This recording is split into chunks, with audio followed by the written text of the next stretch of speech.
नमस्कार। The infinite spark of the nursing में आपका स्वागत है। तो आज हम बात करने वाले हैं लेरिंगोस्कोप के बारे में। लेरिंगोस्कोप का यूज़ किया जाता है लेरिंग्स एंड फेरिंग्स के एग्जामिनेशन के दौरान। इसके जो पार्ट है वो है handle, hook base and blade.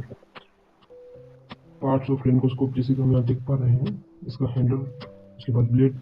Blade और भी पार्ट के साथ आती है जैसे कि बेस, हील, टंग, इसे हम स्पेचुला भी कह सकते हैं, फ्लैंक हो गया, वेब, टिप या तो बिक, लाइट सोर्स यानी कि बल्ब।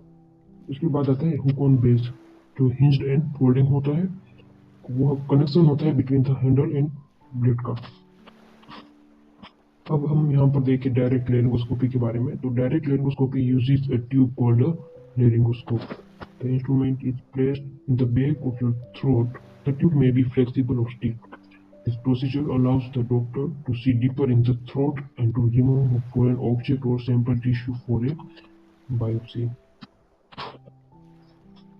हम यहाँ देख सकते हैं तस्वीर में कि किस प्रकार से लेरिंगोस्कोप को थ्रोट के अंदर एग्जामिनेशन के लिए या तो इंसेशन ऑफ ट्यूब के लिए अप्लाई किया गया है।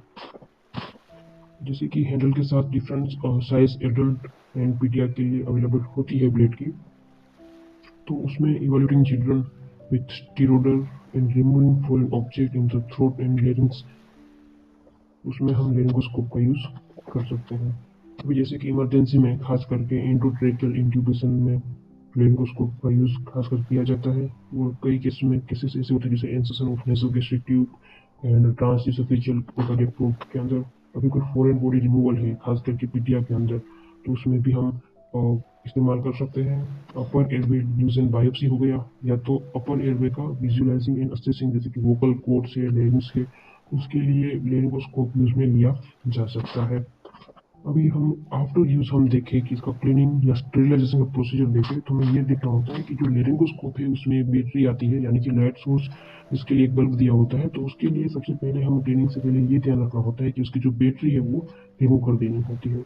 अब हाई लेवल डिसइंफेक्शन और sterilization of the laryngoscope system किया जाता है कि स्टेरिलाइजेशन ईओ द्वारा या तो स्टीम स्टेरिलाइजेशन के द्वारा। अब हम इसके जो दो पार्ट है हैंडल और ब्लेड, जो कि ओपन बेस कनेक्शन से हम अलग कर सकते हैं, उसका थोड़ा सा अलग अलग से देख लें कि आफ्टर यूज, आफ्टर प्रोसीजर हम उसको कैसे क्लीन स्टेरिलाइज करेंगे। तो सबसे पहले तो हमें जैसे कि मैंने कहा कि आपको बैटरी रिमूव कर देनी है। उसके बाद हैंडल है उसको पानी से या तो डिटर्जेंट विद अल्कोहल से हमें क्लीन करना है। और स्टेरिलाइजेशन की बात करें तो बाय यूजिंग स्टीम, प्लाज्मा और गैस जैसे कि ईटीओ के द्वारा इसका स्टेरिलाइजेशन किया जा सकता है।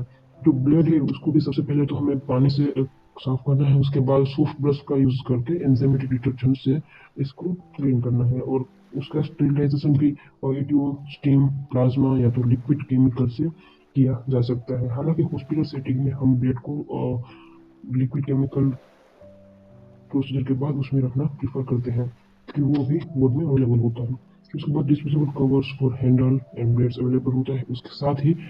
हालांकि हॉस्पिटल में कभी कभार disposable handles and blades also available है, जिसका एक बार यूज करके हम उसका डिस्कार्ड कर सकते हैं। तो आज का ये टॉपिक लेरिंगोस्कोप के बारे में था।